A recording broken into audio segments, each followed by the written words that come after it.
প্রচণ্ড শীতের এই বিকেলবেলায় হঠাৎ এভাবে বৃষ্টি শুরু হবে ভাবিনি শুভ্র। অফিসে যাওয়ার তাড়ার মুখে আধ ঘন্টা যাবৎ জ্যামে আটকে আছে সে। ব্যাপারটা যথেষ্ট বিরক্তিকর, আর তাতে শুভ্র যথেষ্টই বিরক্ত।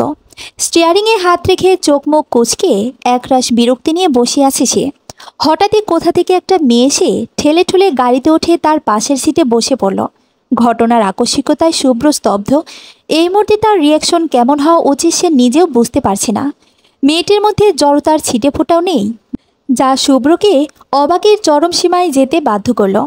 অপরিচিত একটা মানুষের গাড়িতে উঠেও কোনো মেয়ে যে এভাবে ভাবলিসীনভাবে চুল ঝাড়তে পারে শুভ্রর জানা ছিল না। মেয়েটা তার চুলের পানি ঝাড়ছে, যার পানি এসে পড়ছে শুভ্রর মুখে। শুভ্রর এবার প্রচণ্ড রাগ লাগছে। একে তো বিনা অনুমতিতে গাড়িতে উঠে বসেছে, তার উপর পানি ছিটাছিটে করছে অসভ্য মেয়ে। শুভ্র সিদ্ধান্ত নিয়ে নিয়েছে এই মেয়েটাকে সে এবার ইচ্ছে মতো বকে দিবে। কিন্তু সে কিছু বলে ওঠার আগে মেয়েটি বলতে শুরু করলো, পাগল হয়ে গেছো তুমি? একটাবার আমার কথা মনে হলো না? ঢ্যাং ঢ্যাং করে চলে এলে। দেখছো তো বৃষ্টিতে ভিজে কি অবস্থা হয়েছে আমার। Excuse me? What excuse me? আজ আমি মামনিকে গিয়ে সব বলবো। তুমি যে আমায় একটুও ভালোবাসো না তা বেশ বুঝতে পারছি। বিয়ের আগে কত কেয়ার, আর এখন কেয়ারের কেটা পর্যন্ত তোমার মধ্যে নেই। শুভ্রর মাথা টোটালি হ্যাং। কি বলছে এই মেয়ে? এমনভাবে কথা বলছে যেন মেয়েটা তার কত পরিচিত। শুভ্রর মনে এই মুহূর্তে একটা কথা আসছে, আর তা হলো মেয়েটা বড্ড পাগল। ও হ্যালো মিস, আপনি কি আমাকে চিনেন? আর এভাবে আমার গাড়িতে উঠে এলেন কেন? ন্যূনতম মেনার্স নেই আপনার মধ্যে। আর কিসের ভালোবাসা, কিসের বিয়ে? আপনি কি পাগলা গারদ থেকে পালিয়ে এসেছেন নাকি? তুমি আমার সাথে এভাবে কথা বলছো কেন শুভ্র? প্রথমত দোষটা তোমার, আর এখন আমাকেই কথা শোনাচ্ছ, আবার না চেনার ভাব মারছো। সমস্যাটা কি তোমার আমি বুঝতে পারছি না, বলবা প্লিজ। শুভ্র যেন এবার আকাশ থেকে পড়ল। এটা কি করে সম্ভব?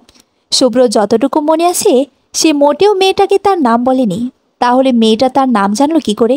কি হচ্ছে এইসব? আপনি নামবেন প্লিজ, প্লিজ নামুন আমার গাড়ি থেকে। যত সব আজাইরা ঝামেলা।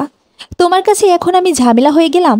টানা 3 বছর আমার পিছে যখন ঘুরছো তখন মনে ছিল না যে আমি আজাইরা ঝামেলা? তখন তো মধু লাগতো। মধু খাওয়া শেষ তো এখন আমি তিতা করলা, তাই তো? শুভ্রের এবার ধৈর্যের বাঁধ ভেঙে যাওয়ার উপক্রম। কোথাকার কোন মেয়ে এসে তাকে যাতা বলছে আর সে বসে বসে শুনছে। বাহ, অসাধারণ।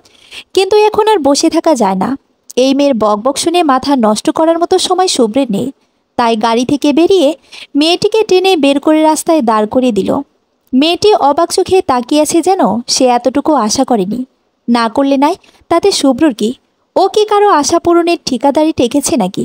অবশ্যই না। তাহলে এই মেয়ের জন্য সমবেদনা দেখানোর প্রশ্নই ওঠে না। এইসব ভাবতে ভাবতে শুভ্র গাড়ি চালাতে মন দিল। সারাটা সন্ধ্যা অসম্ভব ব্যস্ততায় কেটেছে শুভ্রর। এত ব্যস্ততার মাঝেও মনের ক্যানভাসে অপরিচিতা মেয়েটির মুখটি ভেসে উঠছিল বারবার। বিস্ময়মাখা টলমলে চোখ, ঠান্ডায় কেঁপে ওঠা তার পাতলা ঠোঁট, বৃষ্টির ঝাপটায় ভিজে যাওয়া তার লম্বা চুল যেন খুব করে টানছে শুভ্রকে। কিন্তু আবরার শুভ্র এসব ডাকে সাড়া দেওয়ার সময় থাকলে তো সে তো কাজের দুনিয়ায় অন্ধপথিক। মেয়েটির চিন্তাকে জলাঞ্জলি দিয়ে এক বুক ক্লান্তি নিয়ে শুভ্র রাত 11টায় বাড়ি ফিরল। বাড়িতে নিজের রুমে এসে স্তব্ধ হয়ে দাঁড়িয়ে পড়ল শুভ্র। গাড়ির সেই মেয়েটা তার রুমেও ড্রেসিং টেবিলের সামনে বসে চুলে চিরুনির আঁচড় কাটছে।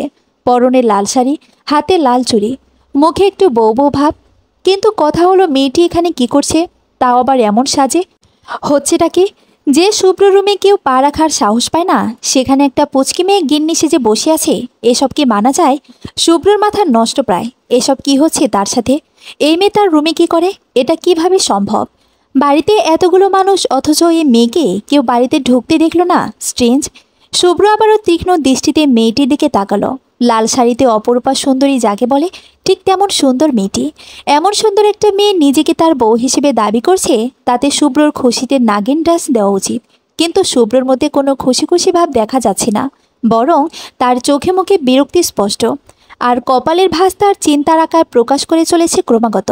তার মাথায় এখন শুধু একটাই প্রশ্ন, কে এই মেয়ে? শুভ্রর ভাবনার সুতোকে ছিন্ন ভিন্ন করে মেয়েটি লাফিয়ে তার সামনে এসে দাঁড়ালো। শুভ্র, তুমি চলে এসেছো? এত লেট কেন করো অলওয়েজ? আমি তোমার উপর রেগেছিলাম, কিন্তু দেখো তোমার মুখ দেখার সাথে সাথে আমার রাগ হাওয়া। মেয়েটি কথাটা বলেই শুভ্রকে আষ্টে পিষ্টে জড়িয়ে ধরল। এমন কিছু হবে তা শুভ্র চিন্তাই করতে পারেনি। তার শরীরে যেন বিদ্যুৎ খেয়ে গেল। এতক্ষণ শুভ্র ভাবছিল হয়তো তার সাথে হ্যালোসিনেশন টাইপ কিছু হচ্ছে, বাট এখন মনে হচ্ছে ব্যাপারটা বাস্তব। কিন্তু আবার সেই কিন্তু শুভ্র সব চিন্তা ভাবনাকে উড়িয়ে দিয়ে মেয়েটিকে এক ঝটকায় নিজের থেকে ছাড়িয়ে। এ মেয়ে, কে আপনি? হ্যাঁ, একজন অপরিচিত মানুষের বেডরুমে যে বসে আছেন, আবার মাখামাখি করতে আসেন। লজ্জা শরম নেই নাকি? আর ইউজলসেস। মেয়েটি ছলছল চোখে তাকিয়ে আছে, যেন এমন কিছু হবে সেটা প্রত্যাশা করেনি। তার চোখে যেন হাজার অভিযোগ, হাজার প্রশ্ন। শুভ্র, তুমি এমন কেন করছো? কি করেছি আমি? বিকেল থেকে অদ্ভুত ব্যবহার করছো। দেখো, তুমি যদি মজা করে থাকো তো এখন এসব বন্ধ করো। আমার মোটেও ভালো লাগছে না বলে দিলাম। এবার রাগ করলে তুমি আমাকে কিছুতেই মানাতে পারবে না। চুপ, এসব ন্যাকাকান্না বন্ধ করুন। আপনি রাগ করুন আর সুসাইড করুন, আই ডোন্ট কেয়ার। বাট আপাতত আমার ঘর থেকে, ইভেন আমার বাড়ি থেকে বিদায় হন, নয়তো পুলিশ ডেকে হ্যারাসমেন্টের কেস দিয়ে দিব। Get lost. শুভ্র, তুমি আমার মৃত্যু কামনা করছো? আর কি বললে? আমি বাড়ি থেকে যাব? পাগল হয়ে গেছো তুমি? কি আজে বাজে বকছো? যা বলছি তাই, জাস্ট গেট লস্ট। শুভ্রর কথাটা শেষ হতে না হতেই মেয়েটি শুভ্রকে টেনে বিছানায় ফেলে দিয়ে শুভ্রর ওপরে উঠে বসল। কি সমস্যা তোর? কি? বিকাল থেকে খেয়াল করছি, খুব বার বেড়েছে না? কোন মেয়ের সাথে প্রেমলীলা করে বেড়াচ্ছিস যে আমাকে ভুলে গেছিস? বাড়ি থেকে বেরিয়ে যেতে বলছিস, বল। শুভ্র ঘটনার আকস্মিকতায় ভ্যাবাচাগায় খেয়ে গেছে। ওর মাথাটা যেন ফাঁকা ফাঁকা লাগছে। কোনো মেয়ের এতটা কাছে আসা হয়নি কখনো। কথাগুলো যেন সব অগোছালো হয়ে জড়িয়ে যাচ্ছে। দেখুন, সরুন বলছি। ভালো হচ্ছে না কিন্তু, সরুন। কি আপনি আপনি করছো বেবি? কার কাছে মধুর চাক পাইছো যে আমি এখন আপনি হয়ে গেছি? মেয়েটি কথা বলতে বলতে শুভ্রর ঠোঁটের দিকে এগিয়ে আসতেই শুভ্রর হার্টবিট বেরিয়ে আসার উপক্রম। কোনোরকম চোখ খিচে বন্ধ করে নিল সে। কপালে এই শীতেও অল্প অল্প ঘামের ছড়াছড়ি। হঠাৎই শুভ্র তার মুখে হালকা বাতাস অনুভব করে চোখ মেলে তাকালো। মেয়েটি তার মুখে ফু দিচ্ছে। শুভ্র তাকাতেই খিলখিল করে হেসে ওঠে। মুখ ভেঙে রুম থেকে বেরিয়ে গেল। সব কিছু যেন মাথার ওপর দিয়ে গেল তার। তাড়াতাড়ি উঠে বসে কয়েক দফা শ্বাস টেনে নিল। উফ, আরেকটু হলেই হয়তো শ্বাস আটকে যেত। এসব কিছু রিয়েলিটি হতেই পারে না। নিশ্চয় এসব শুভ্রর হ্যালুসিনেশন। হ্যাঁ, তাই হবে। কাল সকালেই শুভ্র সাইকিয়াট্রিস্টের কাছে যাবে। এভাবে কাল্পনিক বইয়ের প্যারা নিয়ে বেঁচে থাকা তার পক্ষে সম্ভব নয়, কিছুতেই নয়। ভাবতে ভাবতে ডান পাশের দেয়ালটাতে তাকিয়ে আবারও একচোট অবাক হতে হলো তাকে। এ কি? এ তো শুভ্রর বিয়ের ছবি। আর পাশে বসে যে দাঁড়িয়ে থাকা মেয়েটি তার পরিচিত। এই সেই মেয়ে যার সাথে কিছুক্ষণ আগেই সে ঝগড়া করলো। কিন্তু এটা কি করে সম্ভব? হাও? তার ভাবনার মাঝপথেই কানে ভেসে এলো তুমুল হাসির শব্দ। সবাই মিলে এমন পাগলের মতো হাসছে কেন শুভ্র বুঝতে পারছি না। এই মাঝরাতে হাসির কম্পিটিশন শুরু করলো নাকি? শুভ্র রুম থেকে বেরিয়ে সোজা নিচে নেমে গেল। ডাইনিংয়ে সবাই বসে আছে। সবার সাথে আছে সাহিল আর তার একদিনের বউ। সাহিলের কথার প্রত্যুত্তরে সে সবাই হেসে উঠছে তা বুঝতে আর বাকি রইল না শুভ্র। কিন্তু এই আহম্মকটা এত রাতে তাদের বাসায় কি করছে? কী রে শুভ্র, ভাবির হাতের খাবারের টানে আমি 3 ঘন্টার জ্যাম ঠেলে ঠুলে মাঝরাতে হাজির, আর তুই এভাবে ভেটকি মাছের মতো ভ্যাটকায় আছোস কেন? ভাবি শব্দটা শুনেই বুঝতে পারল সাহিলও এই মেয়েটাকে তার বউ বলে সম্বোধন করছে। কি আশ্চর্যের বিষয়, যার বউ তারই মনে নাই আর বাকি সবার আনন্দের সীমা নাই। কি ঝামেলা! শুভ্র, দাঁড়িয়ে আছিস কেন বাবা? শরীর খারাপ? এখনও তো ফ্রেশই হসনি। জলদি গিয়ে কাপড় ছেড়ে ফ্রেশ হয়ে আয়। খেতে হবে তো নাকি? না মামনি, ছেড়ে দাও, আজ ওর ক্ষুধা নেই। আজকাল বাইরের মধু বেশি মিষ্টি লাগছে কিনা? ঘরের ভাত কলা দিয়ে নামবে না? কি বলছো এইসব বৌমা? ভাবি তোমার কথায় রহস্যের গন্ধ পাচ্ছি। কাহিনী কি বলো তো? কিছু না, ওনার পেট ভরা তাই বললাম, ব্যাস এইটুকুই। শুভ্র আর কথা বাড়ালো না, চুপচাপ রুমে ফিরে এলো। টেনশনে ক্ষুধা তৃষ্ণা সব মরে গেছে বলে মনে হচ্ছে। ওদের কথাগুলো খুব স্বাভাবিক ছিল। ওদের কথা এটা স্পষ্ট মেয়েটা শুভ্রর বউ। কিন্তু তার কিছু মনে পড়ছে না কেন? লাইফের বাকি সব ঠিকঠাক, শুধুমাত্র এই বউ বিষয়টি চেঞ্জ হয়ে গেল কিভাবে? এটা কিভাবে হতে পারে? শুভ্রর এখন কি করা উচিত? মেয়েটিকে মেনে নিয়ে সবার সাথে তাল মেলাবে, নাকি বলে দিবে যে তার কিছু মনে নেই? মেয়েটির নামটা পর্যন্ত জানে না শুভ্র। কিভাবে মানিয়ে নিবে সে? তখনই দরজা খোলার শব্দে ফিরে তাকালো শুভ্র। হ্যাঁ, মেয়েটা এসেছে, যে নাকি তার বউ। শুভ্র বিছানায় আধশো অবস্থায় বসেছিল। মেয়েটিকে দেখেই কিছুটা নেড়েচেড়ে বসে বলে উঠল, শুনুন, কী সমস্যা? আবার আপনি শুরু করছো? না মানে শোনো। জি বলো, তোমার নাম কি? কথাটা শুনে মেয়েটা এদিক ওদিক কিছু একটা খুঁজতে লাগলো। কি ব্যাপার, কি খুঁজছো? ঝাড়ু। কেন? বিয়ের 1 বছর পর তুমি আমার নাম ভুলে গেছো? অসাধারণ না ব্যাপারটা? তাই ভাবছি ঝাড়ুর বাড়ি দিয়ে অভিবাদন জানাবো।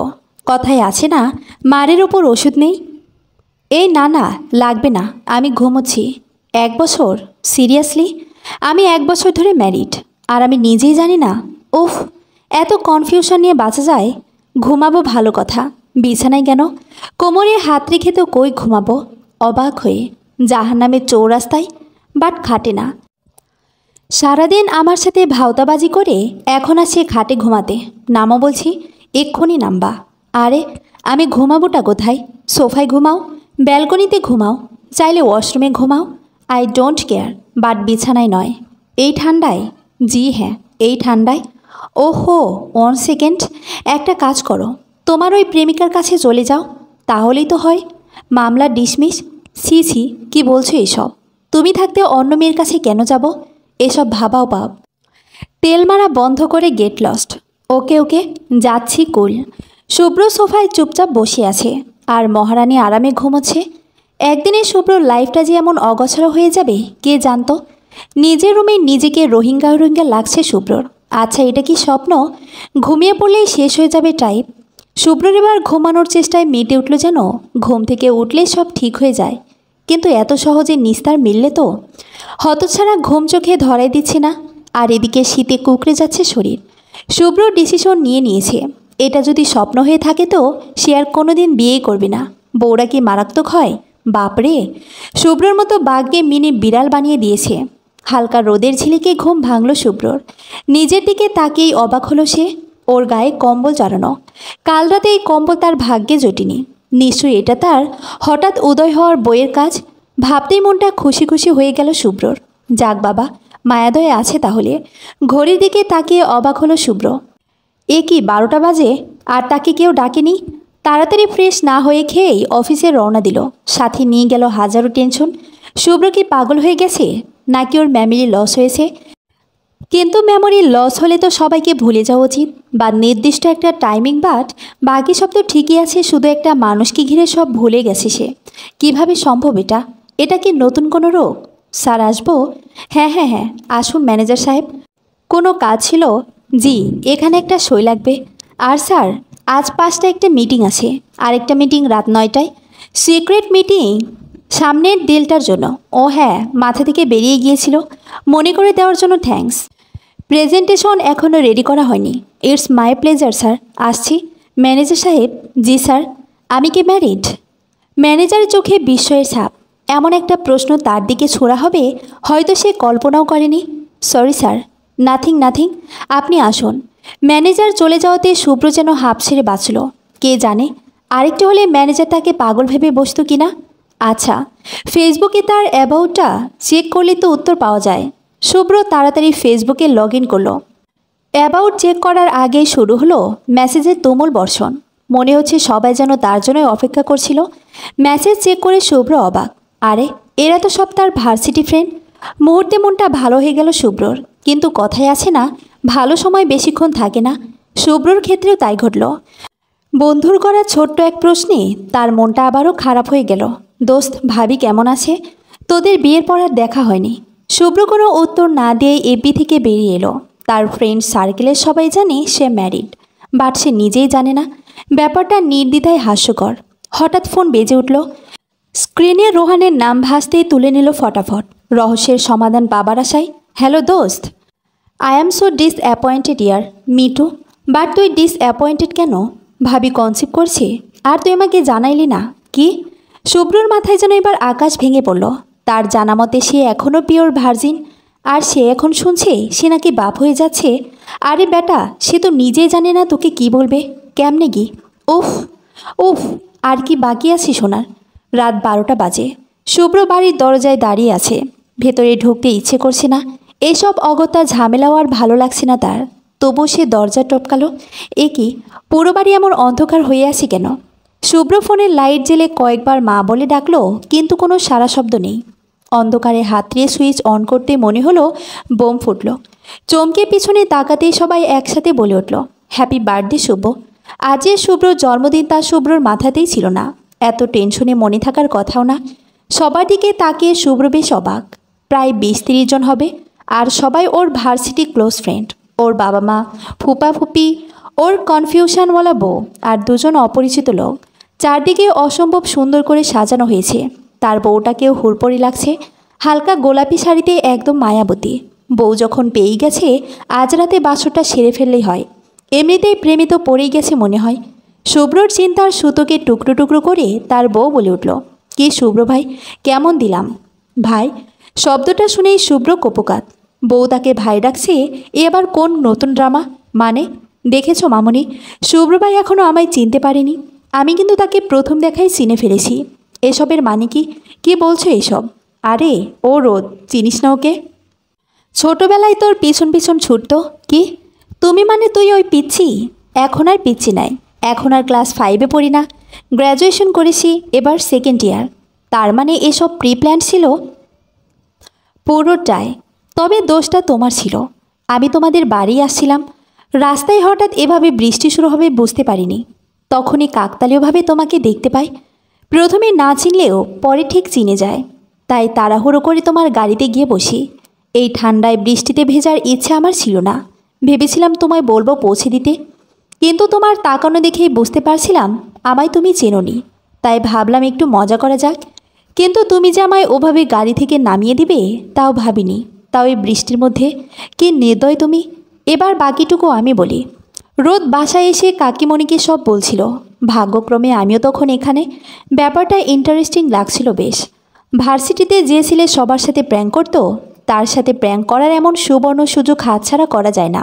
আর পরের দিনই তোর বার্থডে ছিল, তাই ভাবলাম এটা তোর জন্য বিগ সারপ্রাইজ হবে।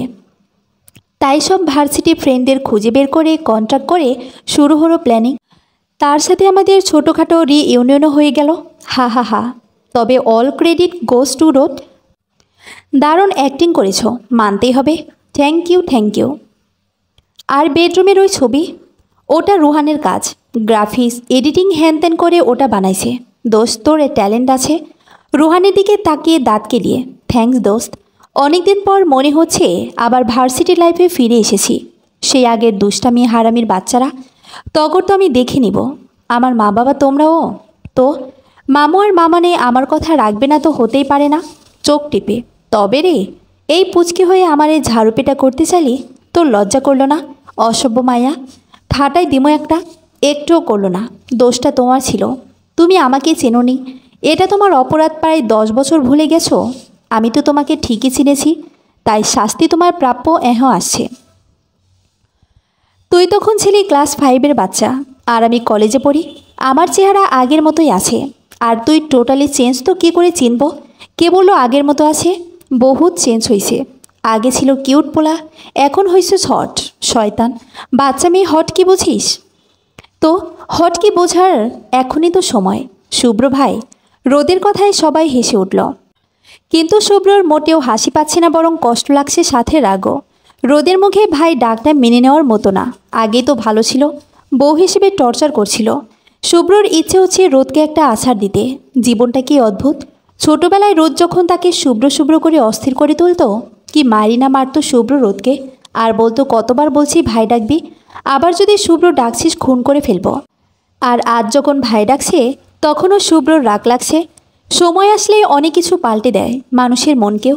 রাত 11:30। রোদ ছাদের এক কোণায় দাঁড়িয়ে চাঁদ দেখছে। মনটা হালকা খারাপ, কিন্তু কেন যে খারাপ তাই বুঝতে পারছে না। কি ব্যাপার, একা একা দাঁড়িয়ে আছি যে? আমার তো আমার জামাই নেই, থাকলে না হয় সাথে নিয়ে দাঁড়িয়ে থাকতাম।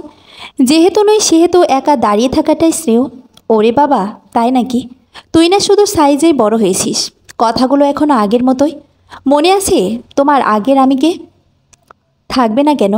কে পাগলামিটা নাই করতি ছোটবেলায়। সত্যি এখন মনে হলে নিজেরই হাসি পায়। তোমার মনে আছে আগে তোমার মেয়ে কোনো ফ্রেন্ড তোমাদের বাড়ি এলে আমি ওদের চুলে চুইংগাম লাগিয়ে দিতাম? হা হা হা। আর একবার তো ওদের খাবারে তেলাপোকা দিয়ে দিয়েছিলাম। তোমার এক বান্ধবী এটা নিয়ে কি লাফালাফি, বাপরে কি মারটাই মেরেছিল সেদিন আমায়। খুব লেগেছিল না? আজ হঠাৎ এই প্রশ্ন? এত দরদ? প্রেমে পড়ে গেলে নাকি? সরি বলার সুযোগটাও তো দিসনি, হঠাৎই হাওয়া হয়ে গেলে। অভিমান হয়েছিল বুঝি খুব? না, সেই ভুল করিনি। অভিমান সে তো ভালোবাসার একটি অংশ। আবেগ টাবেগে এসব হয় না, জাস্ট আবেগ ভেবে ভুলে গিয়েছি ব্যাস। ও, ভালোবাসাটা হলো আসলে একটা ফুটন্ত গোলাপ, বুঝলে শুভ্র ভাই? ফুটতে দেরি কিন্তু ঝরতে দেরি নয়। যখন তুমি কাউকে ভালোবাসবে তখন দেখা যাবে সে তোমার ভালোবাসা বুঝবে না, আবার যে তোমায় ভালোবাসবে তুমি তার ভালোবাসা বুঝবে না। এই লুকোচুরি খেলায় যখন ভালোবাসার উপলব্ধিটা হবে তখন দেখা যাবে সে তোমার ধরাছোঁয়ার বাইরে নয়তো তুমি নিজেই জড়িয়ে গেছো অন্য এক মায়াজালে। ভালোবাসাটা এক একটি দীর্ঘশ্বাস। মাঝরাতে বিষাক্ত বিছানায় শুয়ে পৃথিবীর দুই প্রান্তে থেকে হয়তো তুমি ভাববে তার কথা, আর সে ভাববে তোমার কথা। মাঝে থাকবে অসম্ভবের দেওয়াল, যার সাথে থাকবে একমুঠো দীর্ঘশ্বাস। বেশ আবেগমাখা কথা বলতে শিখে গেছি দেখি। তা তো আগে থেকে বলতাম, কিন্তু তোমার সেদিকে তাকানোর সময়ই ছিল না হয়তো তখন। শুভ্র কিছুটা বলতে যাবে তার আগে রোদের ফোন বেজে উঠল। ফোনের স্ক্রিনে জানো লেখাটা দেখেই মেজাজটা গরম হয়ে গেল শুভ্রর, কিন্তু কিছু না বলেই নিচে নেমে গেল। সিঁড়ির মাঝপথে রোদের কথাগুলো কানে আসছিল আর শরীর জ্বলে যাচ্ছিল শুভ্রর। কার সাথে এত বেবি বিউ করে কথা বলা, যত সব। নিজেকে কন্ট্রোল করে প্রায় 2 ঘন্টা পর শুভ্র ডাইনিংয়ে গেল। বাড়িতে অনেক মেহমান হয়, আজ রাতের খাবার দেরিতে খাওয়া হচ্ছে। ওর কিছু ফ্রেন্ড রয়ে গেছে এখনও। শুভ্র নামতেই শুভ্রর মা বলে উঠল, শুভ্র, রোদকে ডেকে আনতো। সেই কখন ছাদে গেছে এখনও আসেনি। শুভ্র চুপচাপ ছাদে চলে গেল। ছাদে গিয়েই শুভ্রর মাথা গরম হয়ে গেল। রোদ এখনও ফোনে কথা বলছে। কথা বলছে বললে ভুল হবে, হাসিতে যেন গড়াগড়ি খাচ্ছে। এবার আর শুভ্র নিজেকে ঠিক রাখতে পারল না। একটানে ফোনটা কান থেকে ছুটিয়ে নিয়ে রোদকে নিজের সাথে চেপে ধরে বলে উঠল, কার সাথে এত প্রেমালাপ করিস যে বাকি পৃথিবীকে ভুলে যাস? 10 বছর আগে সেম প্রশ্নটা আমিও করেছিলাম। উত্তরটা কী হয়েছিল জানো? ছোটোর মতো থাক, বইয়ের মতো তদারকি করতে আসিস না। আমার ব্যক্তিগত বিষয়ে তো নয়, গেট লস্ট। আমার উত্তরটাও আজ অনেকটা সেরকমই হওয়া উচিত, তাই না? বড় ভাইয়ের মতো থাকো, জামাইয়ের মতো তদারকি করতে এসো না। আর আমার ব্যক্তিগত বিষয় তো নয়। কথাটি বলে রোদ শুভ্র থেকে নিজেকে ছাড়িয়ে নিয়ে শুভ্রর হাত থেকে ফোনটা নিয়ে একটা রাগী লুক নিয়ে নিচে নেমে গেল। শুভ্র আগের মতোই চুপচাপ দাঁড়িয়ে রইল। রোদ যে প্রতিটি কথায় ছোটোবেলার কথা টেনে খোঁচা মারে তা শুভ্রর মোটেও ভালো লাগে না। আরে শুভ্র কি জানতো নাকি এই যে বুড়া বয়সে যে এই পুচকি মেয়ের প্রেমে পড়বে? কিন্তু রোদকে তা কিভাবে বোঝাবে? সে তো ছোটোবেলার ঝাঁজ ঢালতেই ব্যস্ত। ধ্যাত, ভালো লাগে না। পরের দিন অফিস থেকে এসে ফ্রেশ হয়ে সোফায় বসতেই রোদ আর তার ছবিটাই চোখে পড়ল। কি মিষ্টি লাগছে দুজনকে পাশাপাশি। ইস, যদি এভাবেই পাশাপাশি থেকে যেতে পারতো সারাটি জীবন। যদি কি, অবশ্যই পারবো, তাকে পারতেই হবে। এই পিচ্চিটাকে তো তার চাই যেভাবে হোক। রোদের কথায় ভাবনার প্রহর কাটিয়ে পাশ ফিরে তাকালো শুভ্র। ভাই আসবো? আবার সে ভাই? উফ, হ্যাঁ, আই বিজি ছিলি বুঝি? আর না, তেমন কিছু না। কিছু বলবি? না, করব। ওই তো ওই ছবিটা পারবো। তুমি নিশ্চয়ই খুব বিরক্ত হচ্ছিলে ছবিটার জন্য। সরি ভাই, ছবিটার কথা মাথাতেই ছিল না। কথাটা বলতে বলতেই রোদ দেয়াল থেকে ছবিটা খুলে নিয়েই বিছানায় বসে পড়ল। খুললি কেন? থাকলে কি সমস্যা হতো শুনি? কী যেন বলো না। তোমার মনে আছে আগে আমার সাথে রিলেটেড কিছু তোমার রুমে থাকলে কি তুলকালাম বাঁধিয়ে দিতে? আর এটা তো স্বয়ং আমার ছবি। না বাবা, রিস্ক নেওয়ার দরকার নেই। এই ফ্রেমটা খুলছিস কেন? ছবিটা বের করে ছিঁড়ে ফেলবো তাই। কেন ছিঁড়তে হবে কেন? থাকতে দে না, এমনি। একদম না। কাল পরশু যখন তোমার বউ আসবে আর স্টোর রুমের কোণে এটা পড়ে থাকতে দেখবে, সেই পরিমাণ সন্দেহ করবে তোমায়, ভাবতে পারছো? হয়তো ভাববে তুমি চুপি চুপি আরেক বিয়ে করেছিলে। ব্যাপারটা কিন্তু আমার ক্ষেত্রেও তাই। আমার বর যদি এমন পিক দেখে, বেচারা কষ্ট পাবে। তো কি দরকার সংসারে আগুন জ্বালিয়ে? বউ তো তুই হবি, আর তোর বড় আমি। না, যাই হোক, ছিড়বি না, একদম, অবশ্যই ছিড়ব। এভাবেই শুরু হয়ে গেল তাদের টানা হিচড়া।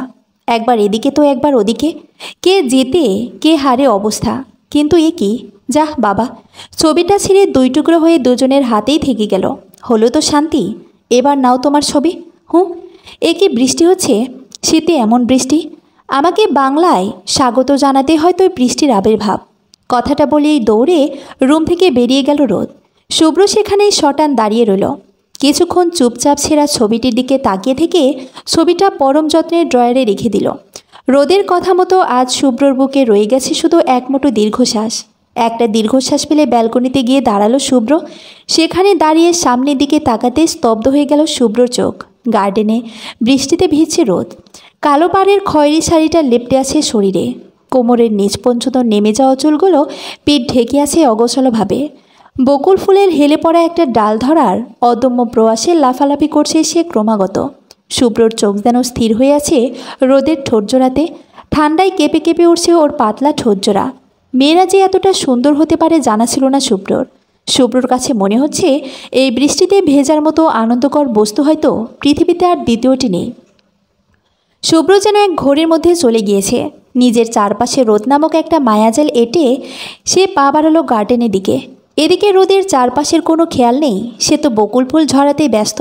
চারদিকের রহস্যময় পরিবেশে তার অগোছলো শাড়ির ভাঁজের এক ফাঁক দিয়ে বেরিয়ে পড়া পেটের সেই কালো তিলটাকে যে কেউ মুগ্ধ চোখে দেখছে তাতে তার বিন্দুমাত্র মাথা ব্যথা নেই। হঠাৎ পেটে কারো স্পর্শে কেঁপে উঠল সে। চমকে উঠে পিছনে তাকাতেই দেখতে পেল শুভ্রর মায়াবী চোখজোড়া রোদের মায়ে আবদ্ধ।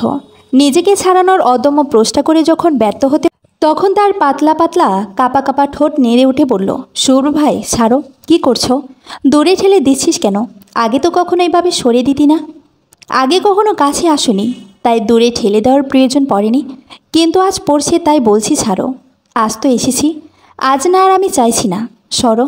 হুম, কী রে, রোমাঞ্চ চলে?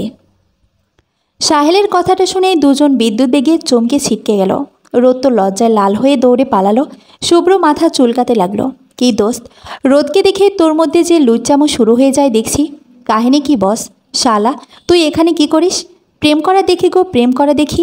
তবে দোস্ত, তোর জন্য 320 ভোল্টের ঝটকা ওয়েট করছে। তুই গিয়ে ঘুমা যা। পরের এক সপ্তাহ ঘুমাতে পারবি বলে তো মনে হচ্ছে না। মানে কিসের ঝটকা?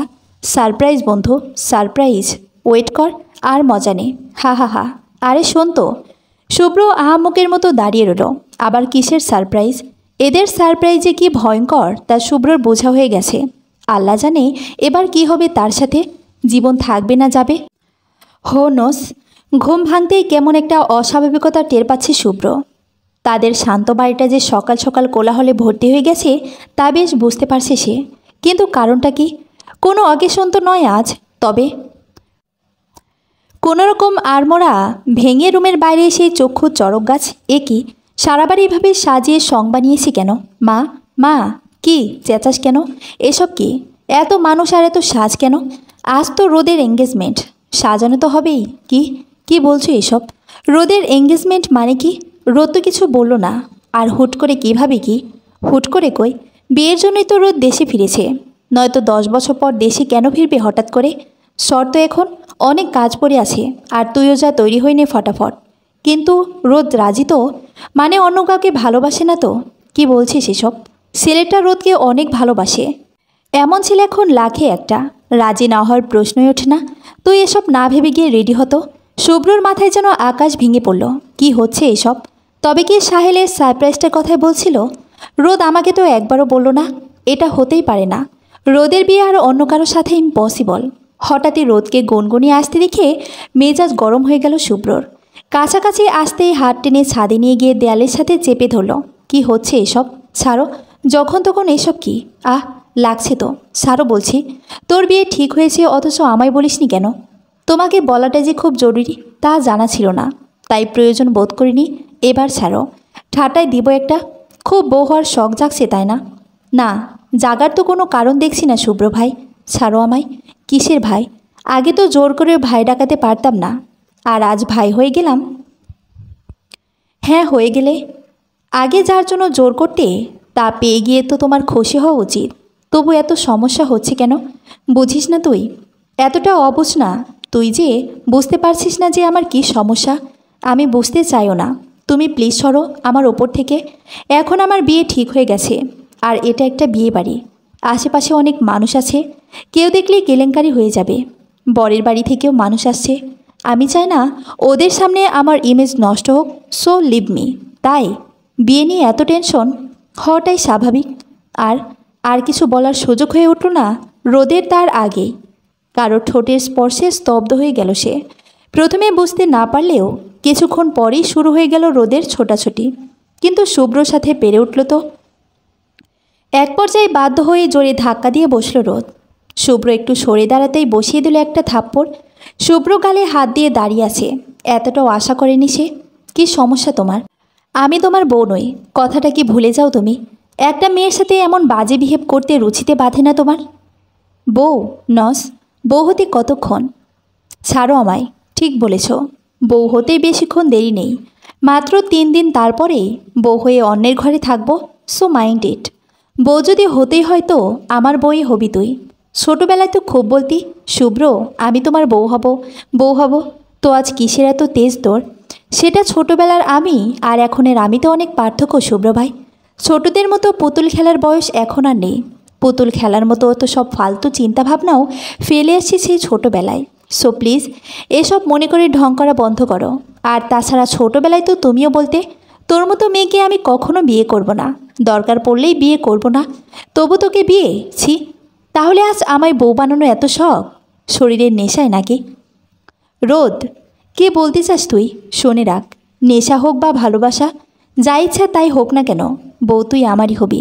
তোকে আমার চাই, সেটা যেভাবেই হোক। অন্য কারো বউ হওয়ার চিন্তা করলে তাকে এবং তোকে দুজনকে মেরে পুঁতে ফেলব। তুমি ভালো সাইনক্রিয়াটিস্ট দেখাও শুভ্র ভাই। তুমি পাগল হয়ে গেছো, জাস্ট পাগল হয়ে গেছো। কথাটা বলে রোদ দৌড়ে নিচে নেমে গেল। আর শুভ্র, সে তো দেয়ালে আঘাত করে চলেছে ক্রমাগত। হ্যাঁ, পাগল হয়ে গেছে সে, টোটালি পাগল হয়ে গেছে। রোদের জন্য পাগল হয়ে গেছে। জীবনে কখনো প্রেমে পড়েনি শুভ্র, উল্টো তার প্রেমে পড়েছে কত মেয়ে। কাউকে ভালো লাগেনি তাই পাত্তাও দেয়নি, কিন্তু আজ এমন এক পিচ্চির প্রেমে পড়েছে যে তাকে পাত্তাই দিচ্ছে না। ওয়াও, অসাধারণ। ক্যাম্পাস কাঁপানো ছেলে আজ একটা পিচ্চি মেয়ের প্রেমে কোপাকাত। সেম অনিউ শুভ্র, সেম অনিউ। শুভ্র রুমের মধ্যে পায়চারি করছে আর সাহেল বেডে বসে আপেল খাচ্ছে। ওই শালা, আমি এদিকে টেনশনে বাঁচি না আর তুই বসে বসে আপেল খাচ্ছিস। তো কি করতে বলিস তুই?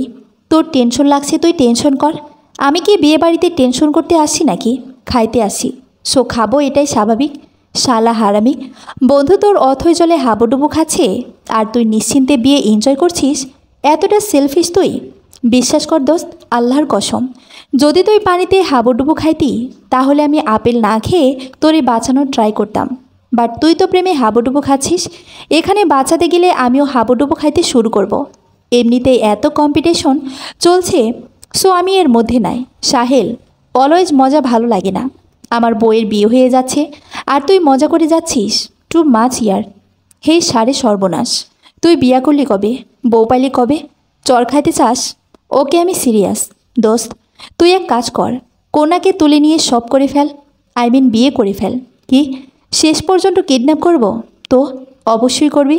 ভালোবাসার জন্য কত সভ্যতা ধ্বংস হয়ে গেল, আর তুই এই সামান্য ভদ্র ছেলের পদবি ধ্বংস করতে পারবি না? এই তোর ভালোবাসা? ঢং কম কর। কিন্তু রোজ যে মাইয়া রাজি হবে বলে তো মনে হচ্ছে না। সিরিয়াসলি, এই আহাম্মকের ঢেকি, তুই কি মেয়ে তুলে নিয়ে যাওয়ার আগে ওর পারমিশন নিবি নাকি ছাগল? যে hey miss, can I kidnap you? Duffer, আমরা মেয়ে কিডন্যাপ করছি। কিডন্যাপিং বিষয়টা হবে আকস্মিক, এটাই নিয়ম, বুঝেছিস?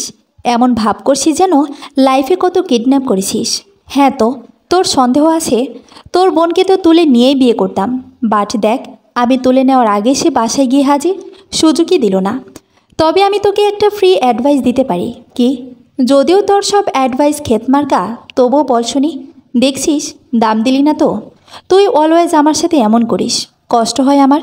হইছে, কেউ দেখতেছে না, সো এবার ঢংটা থামা। বল কি বলবি? শোন, রোদকে বউ সাজানোর পর কিডন্যাপ করিস, বুঝছিস? কেন? তাহলে সাজানোর এক্সট্রা টাকা লাগবো না? শালা কিপটা। নাদিয়া ঠিকই বলে, তুই আসলেই কিপটা। আমি এত বড় বিজনেসম্যান হয়ে আমার বইয়ের সাজ নিয়ে কিপটামো করব? স্টুপিড। এই তোর লজিকটা বুঝলি না? আবে, মায়াকে সাজাতে সাজাতে দেখবি কেল্লা ফতে। রোজ যে মায়া চেঁচাইয়া তো পুরো পার্লার কাঁপাই ফেলবো। তারপর মেয়েদের শাস্তিতে টাইম লাগে।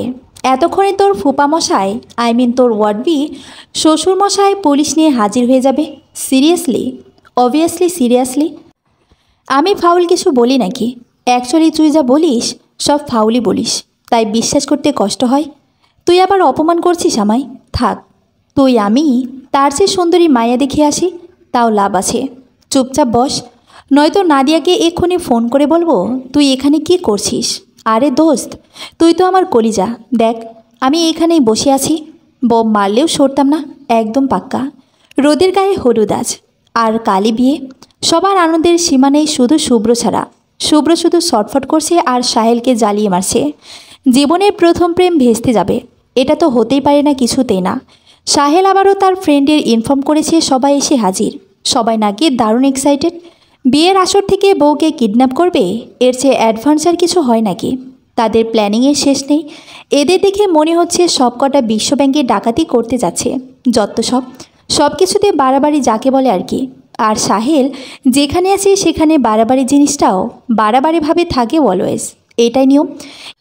এদের মধ্যে আসিফের কথাটা শুভ্রর বেশ মনে ধরেছে। হ্যাঁ, তার উচিত রোদকে আবার বুঝিয়ে বলা। কারো জন্য ডেসপারেট হওয়া যদি ভালোবাসা হয়, তাহলে শুভ্র রোদকে প্রচুর ভালোবাসে, এটাই রোদকে বোঝাতে হবে, তাহলেই ঝামেলা খতম। কিন্তু রোদকে ছাদ পর্যন্ত আনবে কিভাবে? ওর আশেপাশে যাওয়া তো এখন দুষ্কর। এটা নিয়েও ওর ফ্রেন্ডের প্ল্যানিংয়ের সীমা নেই। অবশেষে প্ল্যান তৈরি হয়ে গেল। রোদ, তার ফ্রেন্ড আর আপুদের সাথে ছাদে আড্ডা জয়ন নিয়ে যাওয়া হলো। শুভ্র সহ ওর ফ্রেন্ডরাও আছে সেখানে। আড্ডা এখন চরমে পৌঁছে গেছে। ঠিক তখনই সাহেল বলে উঠল, রোদ, বিয়ে হয়ে তো কাল চলেই যাবে, একটু চা খাইয়ে সবার সেবা করে যাও। শুভ্রর সব ফ্রেন্ডও তালে তালে তাল মেলানোর, সাথে মেয়েরাও, এটাই তো তাদের প্ল্যান, রোদকে একা বাইরে বের করা। কি হলো, যাও। হ্যাঁ যাও রোদ। আচ্ছা আমি যাচ্ছি। নাও হ্যাপি। বহুত। রোদ বেরিয়ে যেতেই শুভ্র ফোনের বাহানা করে বেরিয়ে গেল, আর সাথে সাথে রোদকে টেনে নিয়ে স্টোররুমে ঢুকে গেল। সব যেহেতু আগে থেকেই সেট, সো কোনো সমস্যাও হলো না। কি সমস্যা কি তোমার? এখানে আনলে কেন? সরো, আমায় যেতে দাও প্লিজ। রোদ, একটু শোনো আমার কথা। কি বলবে তুমি? যাই বলো না কেন, আমার কিছুই শোনার নেই, আমাকে যেতে দাও প্লিজ। রোদ, একটু শোন প্লিজ। ওকে বলো কি বলবে, বাট দূরে দাঁড়িয়ে বলো। রোদ প্লিজ, বিয়েটা করিস না প্লিজ। পাগল হয়েছো তুমি? কাল বিয়ে, আর আজ তুমি বলছো বিয়ে করব না? আমি আমার হবু বরকে যথেষ্ট ভালোবাসি, আর আমি তাকে অবশ্যই বিয়ে করব। তোমার যদি এটাই বলার থাকে তো বলা শেষ, এবার আমি গেলাম। রোদ, আমিও যে তোকে ভালোবাসি, তার কি হবে? পারবো না তো তোকে ছাড়া থাকতে। লাইক সিরিয়াসলি, তুমি আমায় ভালোবাসো? Nice joke. প্লিজ শুভ্র ভাই, এসব প্র্যাঙ্ক বন্ধ করো। I have to go. এটা প্র্যাঙ্ক নয় রোদ, I madly life with you. Please বোঝার চেষ্টা করো, একটু বোঝো আমায় প্লিজ। সত্য তোকে ছাড়া চলবে না আমার। যে ছেলে আমায় দু চোখে দেখতে পারতো না, কথায় কথায় গায়ে হাত তুলতো, সে আমায় ভালোবাসে। অসাধারণ। বাট এখন কিছু করার নেই। তাছাড়া এই 10 বছর যখন চলেছে, এখনও চলবে। যেতে দাও আমায়। ওটা 10 বছর আগের কথা, ওসব ভুলে যা প্লিজ। 10 বছর আগের কথা টেনে নিয়ে আমায় এখন শাস্তি দিস না প্লিজ। তোমাকে শাস্তি দেওয়ার মোডও এখন আমার নেই শুভ্র ভাই। প্লিজ এসব নেকামো বন্ধ করো, আর আমায় যেতে দাও। তোর কাছে এসব নেকামো লাগছে? তা নয় তো কি, আমার আর ভালো লাগছে না, শরত। কথাটা বলে রোদ বেরিয়ে গেল। শুভ্র আর আটকায়নি, কি বলবে তাই বুঝতে পারছিল না। সব যেন গলিয়ে যাচ্ছিল শুভ্রর। ভালোবাসার কথা বলাটা হাজারটা প্রেজেন্টেশন দেওয়ার চেয়েও যে 1000 গুণ কঠিন, তার আজ বুঝে গেছে শুভ্র। শুভ্র রুম থেকে বের হতেই দেখল সবকটা দরজার সামনে দাঁড়িয়েছে, আর শুভ্রের দিকে হাঁ করে তাকিয়ে আছে, যেন সে আস্ত একটা এলিয়েন। কি সমস্যা? এভাবে তাকিয়ে আছিস কেন? কি হলো দোস্ত? কি করলি? হানিমুন করলাম। আই প্র্যাকটিক্যালি দেখাই কি করছি। ডাফার। আরে চেতোস কেন শালা? রোদকে বলল তাই বল। ঠাস করে মুখের পর দরজাটা লাগিয়ে দিয়ে চলে গেল। তার নাকি এসব ন্যাকামতে টাইম নেই। হা হা হা। দোস্ত, মোস্ট পপুলার বিজনেসম্যান একটা মেয়ের কাছে কোপকাত, ভাবা যায় এগলা? চুপ কর তো তোরা। ধ্যাত, সারা জীবন চিরকুমার থাকতে হবে মনে হচ্ছে। প্রেমে পড়ার জন্য আর মেয়ে পাইলাম না, শেষমেশ এই পিচ্ছি। তোরাও কোন পাহাড় উদ্ধার করতে পারছিস? 10 জন মিলে একটা মেয়েকে ম্যানেজ করতে পারছিস না? আরে দোস্ত, আমরা একটা শুভ্রকেই সামলাতে পেরেছি এতদিনে, আর তার ওপর যে ঝাঁজ ঢালে যে মাইয়া, ম্যানেজ করতে কাঠখড় পোড়াইতে হবে রে। বাট আমরা পোড়াবো, পুরো বাংলাদেশের কাঠখড় পুড়িয়ে ছাই করে ফেলবো, নো টেনশন। মায়ের না খাবার চাইলে চোখের সামনে থেকে বিদায় হ শালা। শুভ্র, এই শুভ্র, তুই এখনও কুল কেমনে? প্রিপারেশন নেই? কেমনে কিডন্যাপ করবি? হয়ে গেছে। কি হয়ে গেছে? কিডন্যাপ হয়ে গেছে।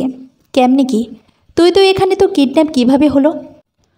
কিডন্যাপার হায়ার করেছিলাম, তারাই করেছে। আমি নিজে কিডন্যাপ করব, এটা তুই ভাবলি কিভাবে ডাফার? কই আছে ও এখন? যেখানে থাকার কথা ছিল সেখানেই আছে। তাহলে চল জলদি, নয়তো আবার গন্ডগোল হয়ে যাবে সব। চল। ডাফার খোল বলছি আমায়, খুলে দিয়ে দেখ। এক একটাকে কিমা বানিয়ে ছেড়ে দেব।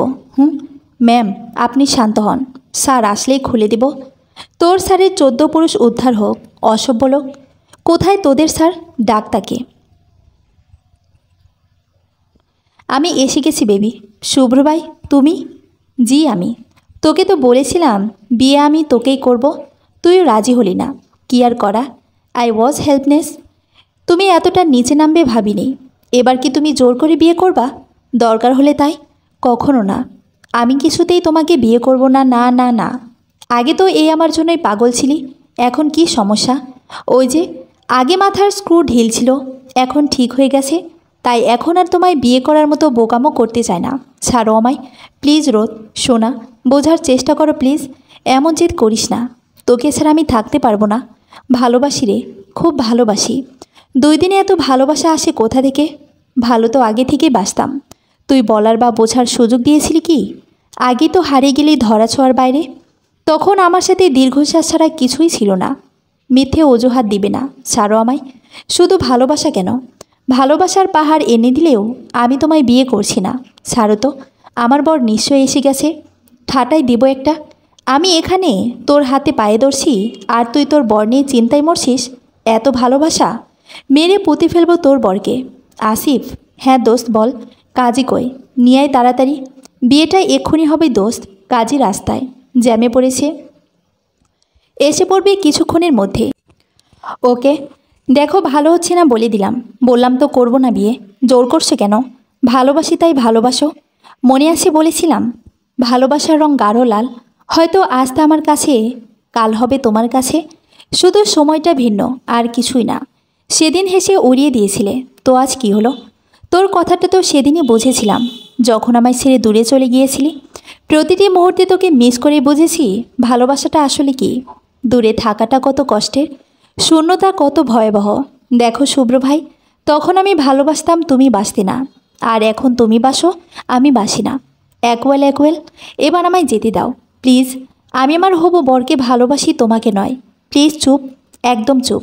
বিয়ে তো তোকে করতে হবে এখন এবং এই মুহূর্তে। সাহেল কাজে এখনও এলো না কেন? এই তো চলে এসেছে বাবা। নো চাপ। কথাটা শুনে পিছনে তাকিয়ে শুভ্র চোখ বেরিয়ে আসার উপক্রম। এ কি ফুপা? শুধু ফুপা না, শুভ্রর বাবা মা সহ আত্মীয় স্বজন সব। কেমনে কি? ওরা কিভাবে জানলো শুভ্রদের লোকেশন? এবার কি হবে? তোমরা তো, ছেলের বিয়ে তো আমরা আসবো না মানে? তোমরা রেগে নেই আমার উপর? রাখবো কেন? আজব কথা বলিস। আর ওকে বেঁধে রাখছো কেন? খোলো। আর কাজী সাহেব আসেন। এবারের জন্য সব মাথার উপর দিয়ে যাচ্ছে তার। হচ্ছেটা কি? বন্ধুদের দিকে তাকিয়ে দেখলো তাদের মুখও হাসি হাসি। আর এখানে হাসির কিছু হয়েছে নাকি? রোদও মহা খুশি। মা, তোমরা একটু রেগে নেই। আমি যে রোদকে কিডন্যাপ করলাম, বরযাত্রীরা তোমাদের অপমান করেনি। নিজেদের নিজেরা কিভাবে অপমান করব? আমরাই তো বরযাত্রী। মানেটা খুবই সহজ সরল আর সাবলীল। আজ রোদের বিয়েটা তোর সাথেই ছিল। হোয়াট? জি হ্যাঁ। আন্টি তোর ঘর পরিষ্কার করতে গিয়ে তোর ডায়েরিটা উদ্ধার করে, যেখানে রোদকে নিয়ে তোর প্রেম বাক্যের ছড়াছড়ি। হঠাৎ হারিয়ে যাওয়া রোদকে পাওয়ার আশায় যে একের পর এক মেয়েকে রিজেক্ট করেছিল, তা বেশ বুঝতে পারে আমাদের ইন্টেলিজেন্ট আন্টি। তারপরে বিয়ে ঠিক করা হয় রোদের সাথে, কিন্তু রোদ বিয়ে করতে নারাজ। সে কিছুতেই তোকে বিয়ে করবে না। ওকে হাজার বুঝিয়েও যখন লাভ হলো না, তখন শেষ চেষ্টা হিসেবে তোর ডায়েরিটা পাঠানো হলো ওর কাছে। আর মায়া দেখো, ইমোশনে ভেসে গিয়েও রাজি হয়ে গেল। তবে ওর একটা শর্ত ছিল। এই রুহান, তুই থাম, এখন আমি বলি এবার। শর্তটা ছিল তোকে যেন বিয়ের কথাটা না বলা হয়। সে তোকে শাস্তি দিতে চায়, তাই সবাই চুপ। তার মানে তোরা সব জানতি? তাহলে এসব কেন? দোস্ত, এসব আমাদের করা। তুই বন্ধু হিসেবে হেল্প চাইলি, আর আমরা না করতে পারি? তাই তুমুল আগ্রহে হেল্প করলাম। তোর বউকেই তোকে কিডন্যাপ করে এনে দিলাম। দারুণ করেছি না? একেই বলে কর্তব্যবোধ। সাহেলের কথায় সবাই হেসে উঠল। সুব্রত নিজের বোকামতে নিজের গালে চড় মারতে ইচ্ছে করছে। তার আগে ফাজিল ফ্রেন্ডগুলোকে আছাড় দিতে ইচ্ছে করছে। প্রোটিস্টের 13টা বাজিয়ে ছেড়ে দিয়েছে ইয়ার। শুভ্রর প্যাঁচা মুখ আর রোদের হাসি মুখ অবশেষ ক্যামেরা বন্দি হলো। আর ওরাও বন্দি হলো একটা নতুন বন্ধনে, ভালোবাসার পবিত্র বন্ধন। বাসর ঘরে ঢোকার সাহস জোগাতে পারছে না শুভ্র। এক পা এগুলেই পা যেন অটোমেটিক্যালি দুপা পিছিয়ে যাচ্ছে। আর তার পেছনে দাঁড়িয়ে থাকা এই 10 হারামজাদাকে দেখে ওর কনফিডেন্স লেভেল আরও লো হয়ে আসছে। এমন বন্ধু থাকলে মানুষ তার শত্রুর কাছেও সেফ ফিল করবে। মির্জাফর এক একটা, এদের দাঁত কেলানো দেখে শুভ্রর ইচ্ছে করছে ঘুরে দৌড় লাগায়। এক সপ্তাহ যাবত যে সারপ্রাইজগুলো পেয়ে চলেছে, তারপর আর ভরসা রাখতে পারছে না এদের ওপর। না জানি কি করে রাখছে ভেতরে। তার থেকে বড় কথা রোদ, সেই ছোট্টবেলার কোমলমতি রোদ যে এখনও বাঘিনী হয়ে গেছে তা এতদিনে বেশ বুঝে গেছে শুভ্র। এই বাঘিনীর হাতেও যে তার নিস্তার নেই সে সম্পর্কে নিঃসন্দেহ শুভ্র। এসব চিন্তায় পড়েই শুভ্র দরজার পাশে ঝিম মেরে দাঁড়িয়ে আছে। এই শালা, তুই যাবি ভেতরে নাকি কিক মারুপ? যাচ্ছি তো। তো জানা। কথাটা বলে সাহেল এক ধাক্কায় শুভ্রকে রুমের ভেতর পাচার করে দিল। শুভ্র হুমড়ি খেয়ে পড়ল। কোনোরকম নিজেকে সামলে নিয়ে বিছানায় গুটিসুটি মেরে বসে থাকা রোদের দিকে তাকিয়ে হাসার চেষ্টা করে বলল, হাই, কি চাই? কি চাই মানে? কি চাই মানে এখানে কেন এসেছেন? তো বাসর ঘরে মানুষ যে কারণে আসে আমিও তাই এসেছি। শখ কত? পুরো 10 বছর আমাকে কষ্ট দেওয়ার পর আসছেন বাসর করতে? আরে কষ্ট তো তুই দিয়েছিস আমাকে। 10টা বছর দূরে ছিলি, বাবা মার সাথে ঠিকই কথা বলেছিস, কিন্তু আমাকে তোর নাম্বারটাও দিতে মানা করে দিয়েছিস। কোথায় আছিস সেটা বলা তো দূরের কথা, শুধু জানতাম তুই দেশে নেই ব্যাস। এটাই কি তোমার প্রাপ্য ছিল না? সেই ক্লাস 1 থেকে তোমার পেছনে পাগল ছিলাম। তখন তুমি ক্লাস 8-এ পড়তে, আমি বাচ্চা ছিলাম, কিন্তু তুমি তো বড় ছিলে, বোঝাতে পারতে আমায়। কিন্তু না, বোঝানো তো দূরের কথা, কখনো অবহেলা ছাড়া অন্য কিছু তোমার মনে ছিল না আমার জন্য। সবসময় আমাকে ফেলে দেওয়া কোনো জিনিসের মতো ট্রিট করতে, কারণ জানতে এই রোদ তোমার পিছেই পড়ে থাকবে। সরি রোদ, তখন বুঝতে পারিনি, মাফ করে দে প্লিজ। সরি। হা হা হা, জাস্ট একটা সরি। তুমি জানো সেদিনের পর থেকে কত রাত আমি শুধু কান্না করে কাটিয়েছি। ছোট্ট একটা ব্যাপার নিয়ে কতটা নিষ্ঠুরের মতো মেরেছিলে আমায়, তাই চলে গিয়েছিলাম তোমার প্রতি সব ভালোবাসাটুকুকে জেদে রূপান্তর করে। 10টা বছরে একটাবারও ইচ্ছা হয়নি তোমার সাথে দেখা করার। কিন্তু হঠাৎ যখন মামনি বিয়ের প্রপোজাল দিল, অবাক হলাম, কিন্তু মেনে নিতে পারিনি। স্ট্রংলি মানা করে দিয়ে দিয়েছিলাম, কিন্তু সিদ্ধান্তটা পাল্টাতে বাধ্য হলাম তোমার ডায়েরিটা পড়ে। কি কাহিনী বলো তো? আমি চলে যেতেই ভালোবাসা উপচে পড়েছিল নাকি? ডায়েরিতে শুকিয়ে যাওয়া রক্তের ছাপ কেন? ভালোবাসি তোকে, কতটুকু জানি না, কিভাবে তাও জানি না, শুধু কষ্টটাই জানি, ঠিক কতটা কষ্ট হয়। তুই যখন আমাদের বাসায় আসা বন্ধ করে দিলি, প্রথম দিনটা নিজেকে বুঝিয়েছি আমি অনেক হ্যাপি, কিন্তু পরের দিনগুলো যে এভাবে অসহনীয় হয়ে উঠবে ভাবিনি। প্রথমে মন খারাপ, তারপর দম বন্ধ ভাব, যেন গলায় ফাঁস দিয়ে দিয়েছে কেউ। তোর বলা শুভ্র, এই শুভ্র, ও সরি শুভ্র ভাই, তুমি বলো আমায় কী করতে হবে? আমি তোমার জন্য সব করতে পারি।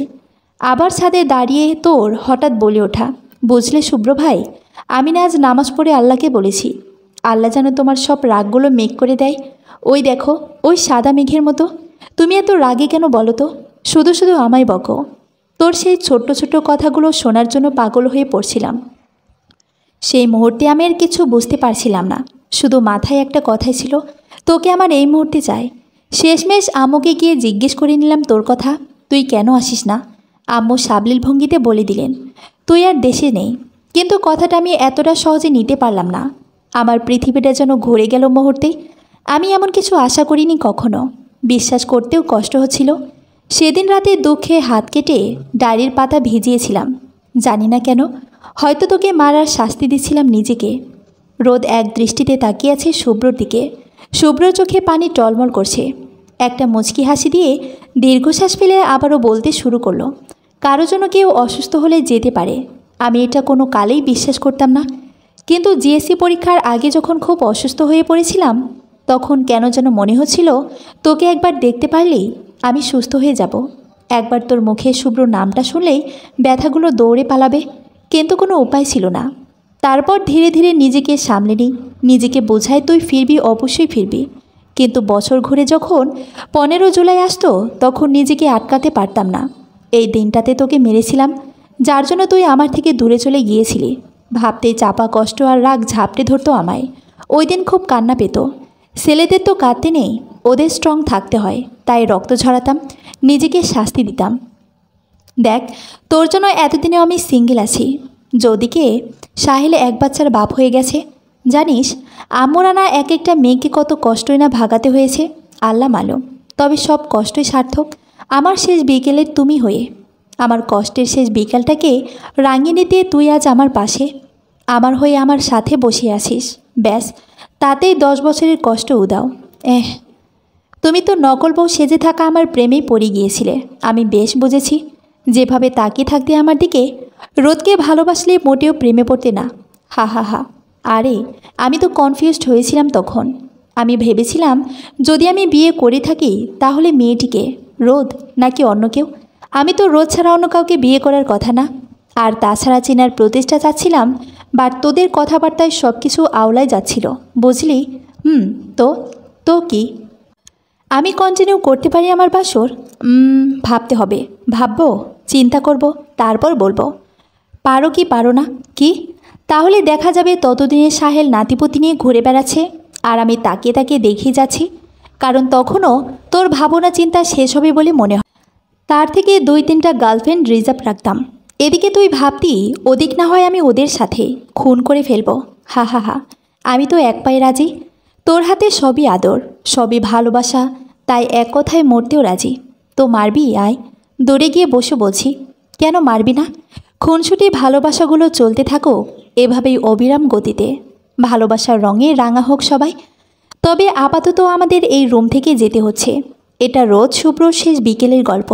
সেই গল্পের শেষ বিকেলে মেতে ওঠার অধিকার শুধু তাদেরই। তাই কাবাবে হাড্ডি না হয়ে একটু লাজুক হাসিতেই বিদায় নিই সবাই। ওরা না হয় রাঙা হোক ভালোবাসার রঙে। সমাপ্ত।